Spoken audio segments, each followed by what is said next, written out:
Hi, thanks for joining us today. My name's Roy, and I'm one of the instructors here at Delphi Glass. And we're going live here from our Lansing Creativity Center. And we wanted to talk about some, we get a lot of questions, and it seemed like in the last few weeks I've gotten a lot of questions about kiln wash, like, how to use it, how to clean it off, those types of things. So we thought, well, why don't we just do something live? So that's what prompted all this.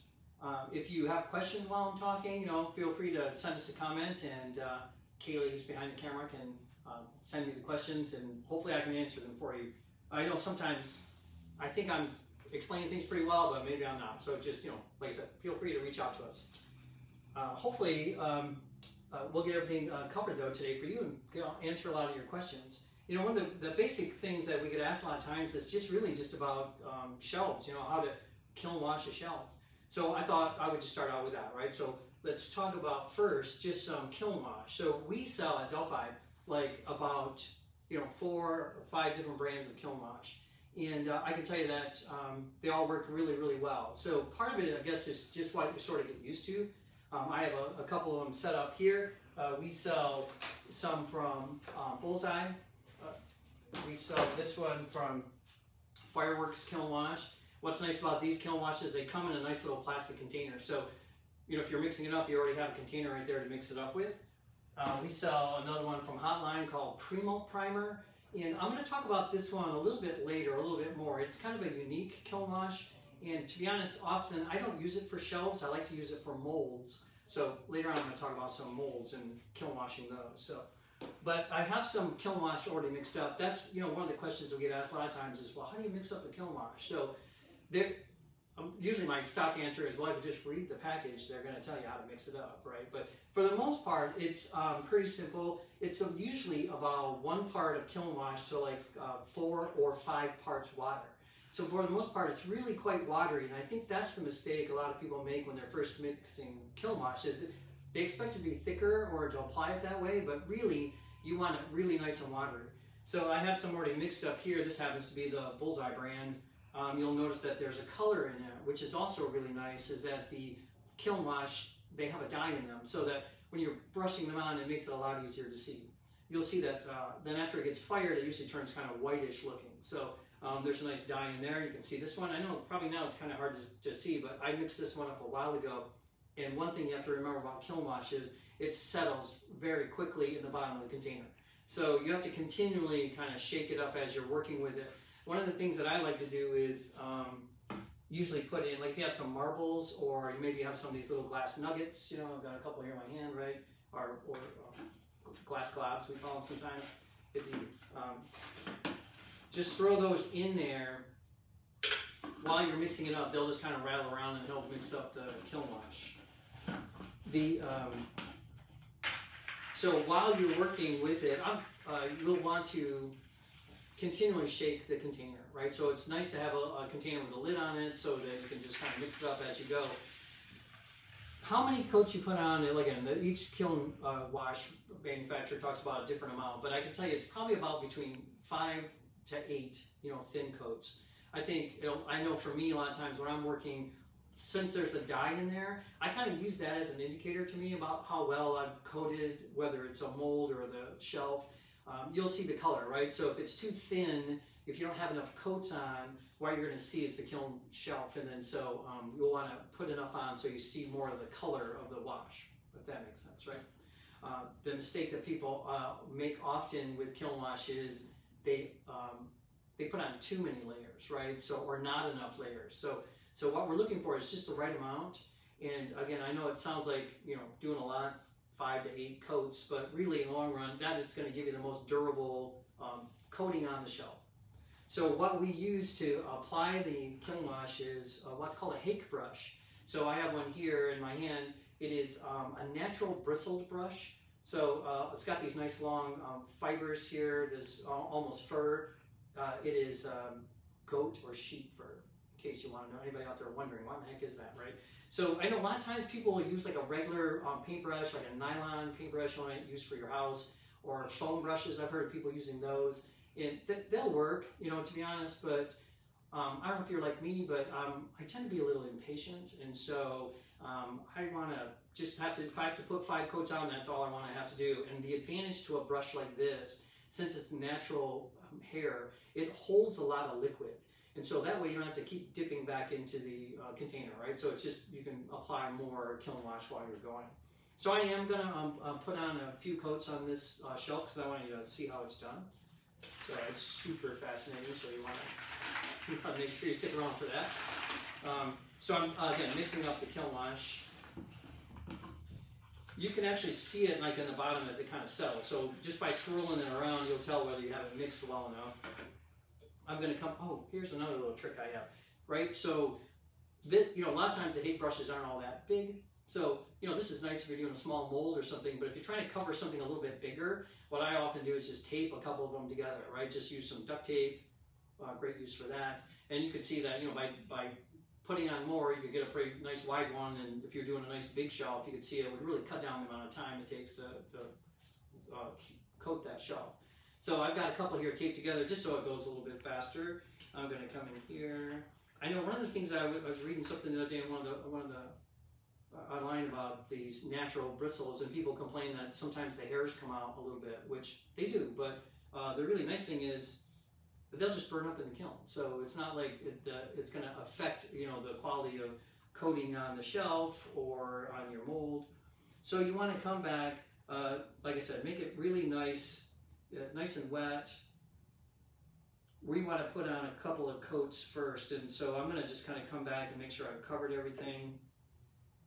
You'll see I'm kind of painting all in one direction. The other thing you want to do is nice long strokes, and you know, instead of tiny little painting kind of strokes like this, but nice long ones. What we're trying to do is get a nice smooth finish on the surface. So by putting, you know, heading in one direction, long strokes gives you a little bit nicer looking coating on the shelf. So then I'm going to come back in. So there's one coat. I'm going to come back this way, and you'll notice I'm coming in an opposite direction. So what you want to do as you apply these several coats is you want to change the direction that you're doing the brush strokes. If you always go in one direction, you'll actually get these fine little lines that kind of run, you know, in one direction. Depending on what you're doing, those lines could show up in the back of the glass when you're fusing it on there. So it's really better just to, I forgot to mix this up. So it's really better to alter the strokes, the direction of the strokes at which you're going. So in a perfect world, you know, we would let this dry. You know, one of the things that happens, I mentioned doing, you know, several coats on the shelf, right? 5 to 8, I think is what I said. And I can tell you, like, after about 2 or even 3 coats, the shelf is so wet, it's kind of hard to put more on top of that. You actually end up kind of wiping off one of the coatings that you just put on. So one of the things that that makes it easier to do is just let the shelf dry a little bit. So we could let this dry and then come back later, put on a couple more coats. If you're in a hurry, I know sometimes, like when I'm working and my kiln's running, I'll just set the shelf on top of the kiln, and then it'll dry as the kiln runs, right? The other thing you can do is, well, I used to use a hair dryer to dry them until my wife caught me one day using her hair dryer, which apparently I guess she didn't like. So now I use a heat gun. So if you got a heat gun, you can put on a couple of coats, hit it with the heat gun real quick, that'll dry it, and then you can get on and do your next coat. Like I think I mentioned earlier, I'm a little impatient, so for me, you know, the heat gun's a great way of trying to get through the process, right? Again, make sure you're doing a nice thin coats, applying them nicely. So we have to let this dry. So I don't know how long this presentation is going to be, but I thought we could stand around and watch it dry for a while. But I mean, it's a little more exciting than watching paint dry, I think. But actually, I'm not gonna do the whole shelf. I think you kind of get the idea. I mean, I got a heat gun. I could grab it out and dry it. But yeah, I think you sort of get the point. Again, after you got, so let's pretend I'm drying this. I'm putting on more coats, right? The key thing to remember is just alternate the strokes. You know where you're going. If for some reason when you get all done, it's all nice and dry, and you forget. I mean, you're looking at it and you think maybe you didn't apply it that smoothly. I mean, I've used just my hand before and just smoothed out the kiln wash. Excuse me. A paper towel works really well too for that type of thing. So just smooth it out if it's fine. And I can tell you, I also, when I'm in a hurry, I'll use the shelf, even if it's not totally dry. I know sometimes I've read before where you have to let it dry or put it in the kiln to dry it. I mean, it's going to dry. You know, when the kiln heats up, it's going to dry the shelf as it goes. So usually it's not a problem. So that is pretty much how you just coat a shelf. So I mean, I don't think it's anything more complicated than that. I do have a mold here. I wanted to show you guys how to do a coat a mold if you want to see that. So this one is a nice ceramic mold here, and as you know, they have to be kiln washed, right, so the glass doesn't stick to it. And we're going to treat it pretty much just the same way as we would if it was a shelf. So we want to do several thin coats. Again, the key is thin. Again, I know that people sometimes are in a hurry and they think, well, what if I just mix 2 coats but make them thicker, right, and apply those? It'll work, maybe for like 1 or 2 firings, but the thicker the kiln wash is, the more apt it's going to peel off or flake off, or probably the worst thing is it might stick to the back of the glass, right? So, which I can tell you is not much fun to clean off. So, really take the time, thin coats. I think you'll get it. So I'm going to come in here, grab some of this. I'll show you how I do the mold. Again, pretty easy to do. Come in here. It'll want to just pool all over the place, obviously, because it's hopefully you see me on this. Oh, you can't see it. My hands are there. So you can see what's happening. Again, what's really nice about this is because of the dye that's in there, I think it's a little more obvious here. You can see how well you've coated it, what parts you've missed, and then so you know which areas to go back and kind of fix. So I'm going to come in here, I'm going to put another coat on, kind of, again, opposite direction is sort of the key to this, right? So if I'm going in one direction, I'm going to change in the other direction. I always try to make sure I get the top of the mold too, just run over just to make sure you're getting anything on there, because sometimes the glass, will sit kind of up on top, so I want to make sure I get that. The other really important thing to remember about kiln washing a mold is you probably are going to plug the holes that are in here. So I don't know how well you can see this, I'll show you on here, but see these little holes that are at the bottom of the mold are for when we're slumping. As the glass falls into the mold, the air has someplace to go. And a lot of times when you're putting on kiln wash, it's really easy to plug those holes, and you might not realize you did, or you don't notice it, but always go back in. I just take a needle or a paper clip and kind of poke out the holes again. So. Hey Roy, we've got a comment here from Val. She says, someone told me that I had to use a sprayer to coat my slumping molds. A sprayer? Your slumping molds. Wow. One of the advantages to sprayers is that they really do put a nice even coat on, and it kind of, you get away from some of the brush strokes that occurs from using like a hake brush. But I can tell you from personal experience that when you put kiln wash in a spray pump, it plugs every single time. I mean, if you have a little airbrush, that might work, but the same thing happens. It dries into the tip of the airbrush, and then you're cleaning that out. And I don't know if you can tell already about me, but I don't have the patience to do that. So for me, it's just easier to kiln wash molds. I mean, I've been doing this for probably about 26 years, I think. And so I find using a hake brush and painting the kiln wash on is really the best way to go. So one of the questions I get asked sometimes is about, especially when it comes to molds or even shelves, is, well, when do you have to recoat them, right? I mean, sometimes people are like, oh, I have to recoat kiln wash every time. And you really don't have to. You want to think of the kiln wash as a barrier between the glass and the shelf, or the glass and a mold. And as long as that barrier is still there, I mean, you can keep using it. So how do you know on a mold in particular that the kiln wash is still working, right?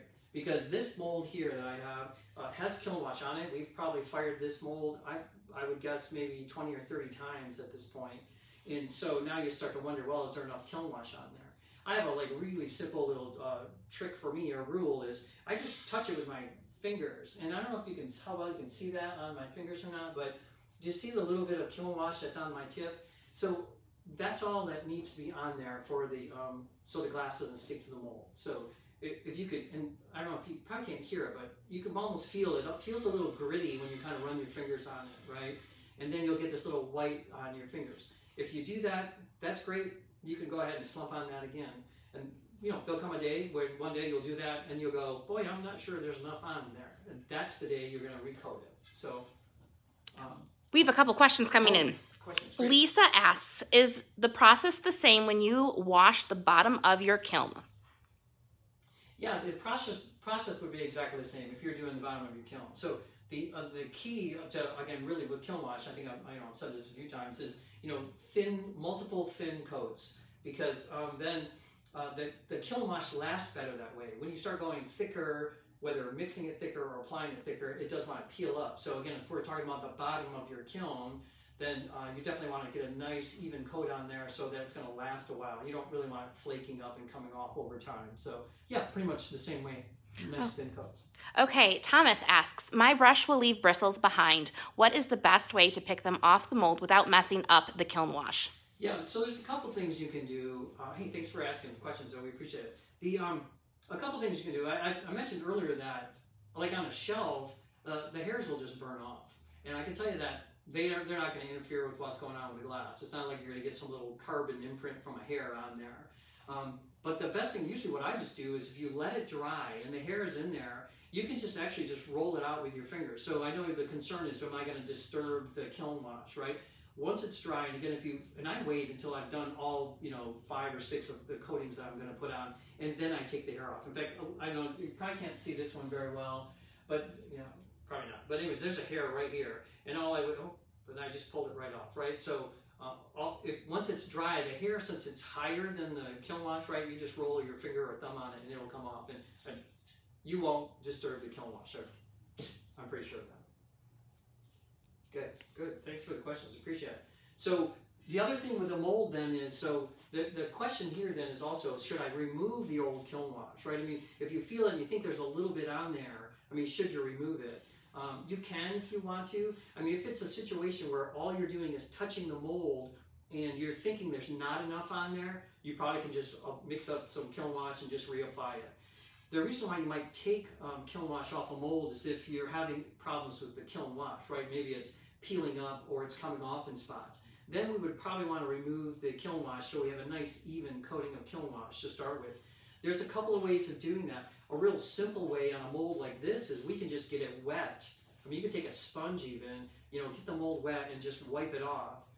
The slight disadvantage to that is now you've just made your mold really wet, and so it's going to be hard to apply a new coating of kiln wash on it. So, if you're not in a big hurry, working wet is a great way to do that.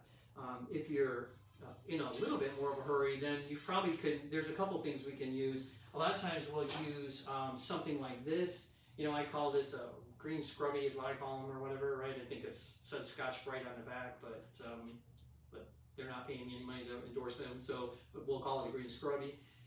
These work great because, they're flexible. So depending on the shape of your mold, you can get in there and you can change it around. One thing, though, I do want to say real quick when we start talking about cleaning off kiln wash that's dry, is that we need to, I know this will be kind of foreign to most of us, we need to wear a mask, right?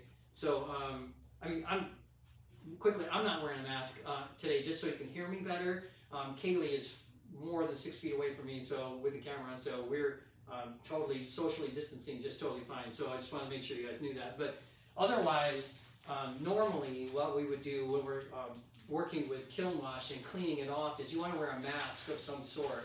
I have a couple here that I wanted to show you, right? So we have these kind of particle dust masks. This works pretty good if you're just doing one mold or something, right? If you're doing like a bunch of them, you might want to invest in something, a little more involved. This is called a respirator.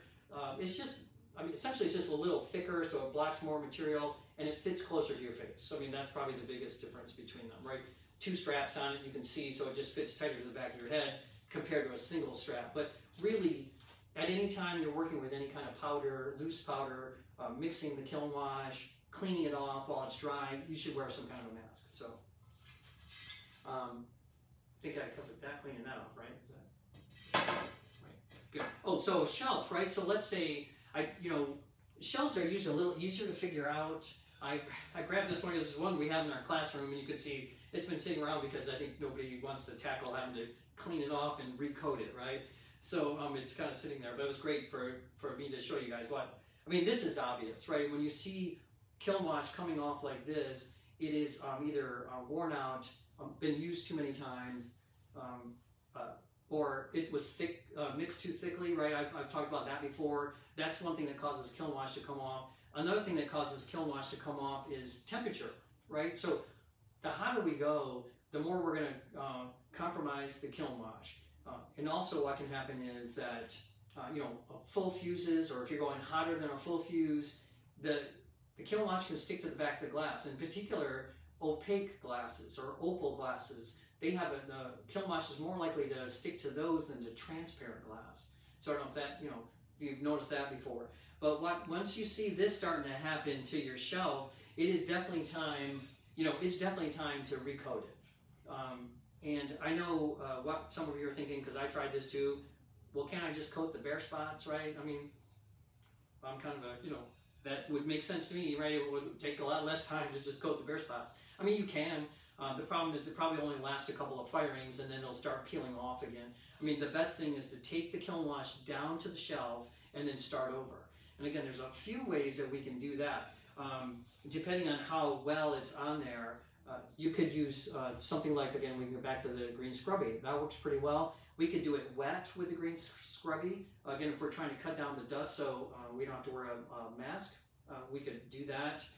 I've used a putty knife, right? A putty knife works great. Again, they're nice and stiff. What you get with a putty knife is you don't get as much dust, getting up in the air. You tend to get more flakes, a little heavier particles that tend to stay down. So scraping it with a putty knife is a really nice trick. Another thing that we use sometimes that works pretty well is this is called drywall screen, right? So it's for the mudding the joints, and then you got to smooth them all out. This is a drywall screen, so it's an abrasive. You'll notice, I don't know how well you can see it, but it's like a mesh.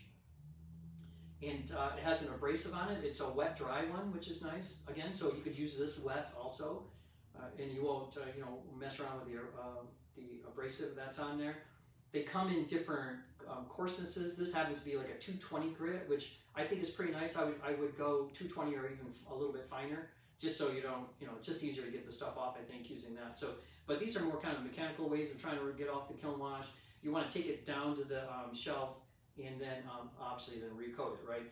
I think I really hadn't planned on demonstrating that, but I think you can probably get the idea, right? It's just kind of scraping and stuff, so a lot of fun.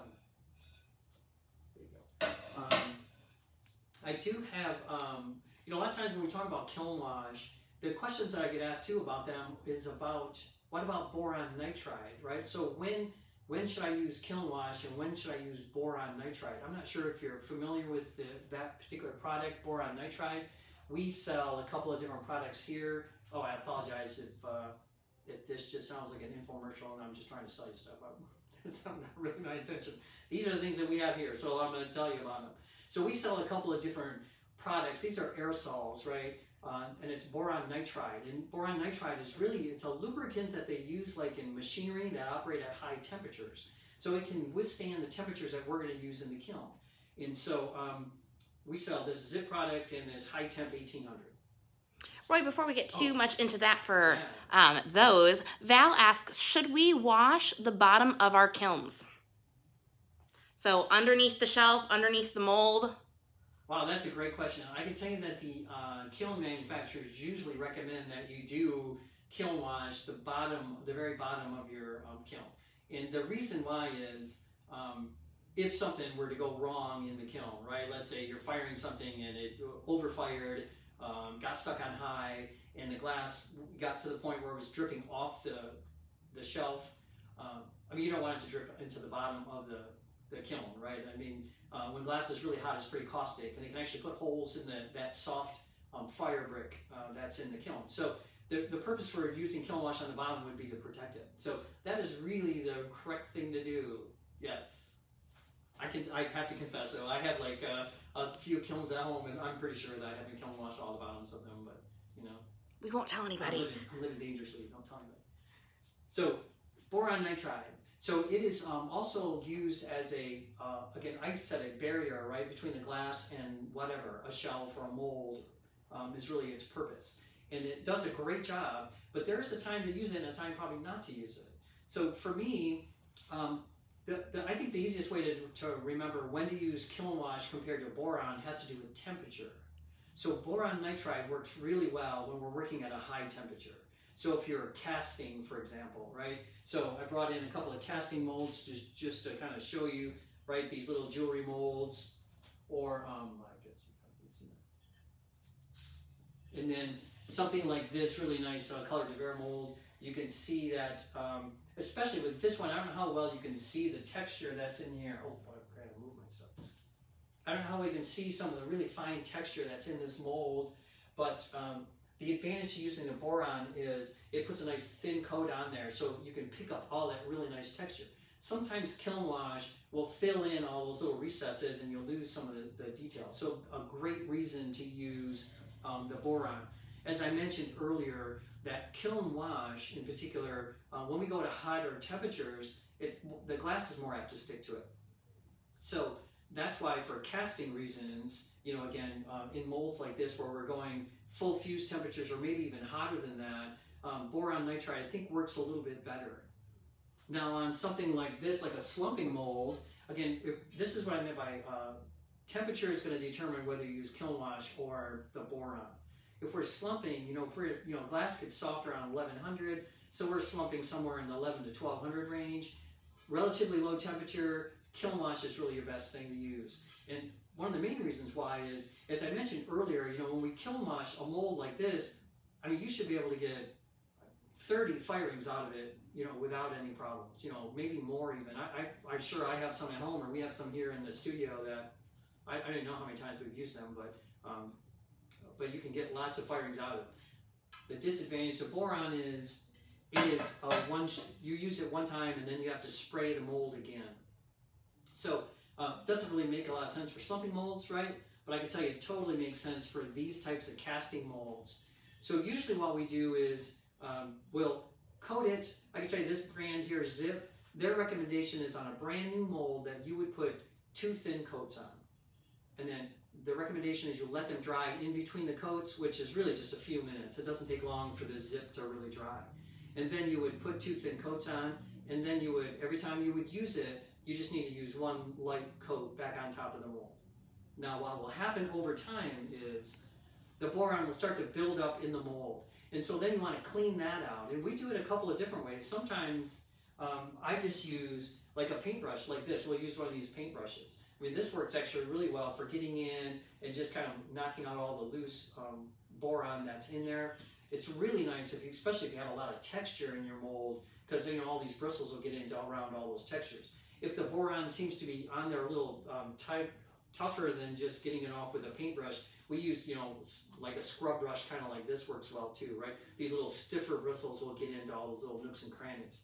I wanted to show you real quick here, one of these molds, one of these Creative Paradise molds that have all these really nice textures on the surface, right? I mean, again, these are great for picking up all this kind of fun shapes that are in there.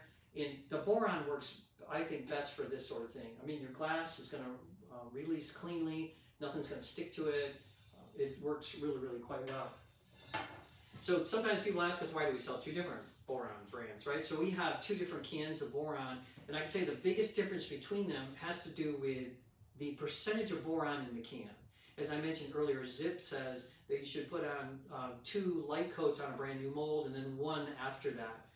This brand, the High Temp 1800, you have to put on about 5 or 6 coats the first time and then about 2 light coats after that. So it's just not as much of the boron in the can, if that makes sense. The concentration's not as high. And you can see that probably reflected in the cost of those. But they both work pretty well if you use them correctly.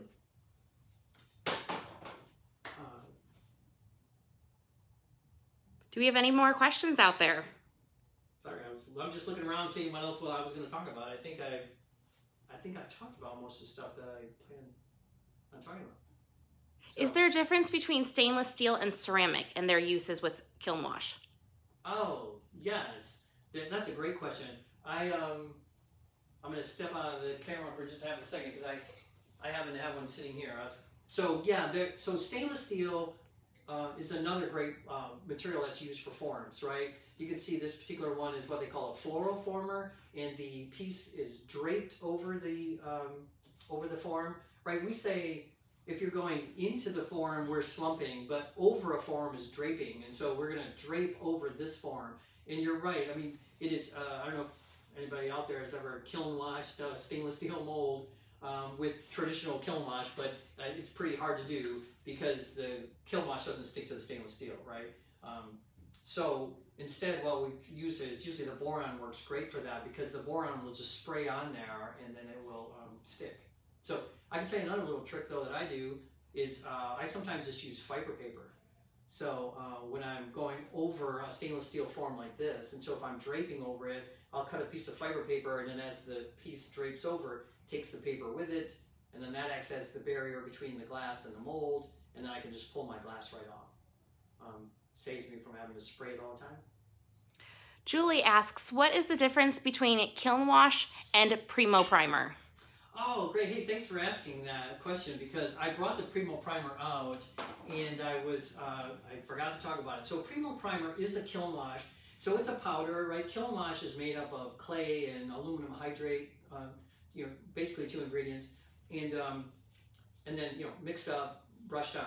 Primo primer is a little bit different mix, and what it's really recommended for is high fire stuff. So I mentioned earlier that, like kiln washes, glass tends to, the kiln wash will stick to glass when you're going to higher temperatures. But with Primo primer, it's not supposed to stick as much, and it's true. So in all these casting situations, whether we're using the texture molds or using these casting molds, another alternative to the Primo primer, to the boron nitride stuff, right? So instead of using this, you could use the Primo primer. It is one that you would mix up and you would apply it. The recommendation is, though, that you would remove this one. One of the differences between the Primo primer is that it breaks down after the firing. And so that's why it doesn't really stick to the glass. And so you have to remove it from the mold. So you would brush it out of the mold, and then the next time you use it, and then recoat it again with the Primo primer. So unlike some of the other kiln washes and the other applications of kiln washes, the Primo primer really only works like for one firing, especially if you're casting. So, or again, working on those texture molds. Awesome. Is that good? All right, before we sign off, do we have any last minute questions for Roy?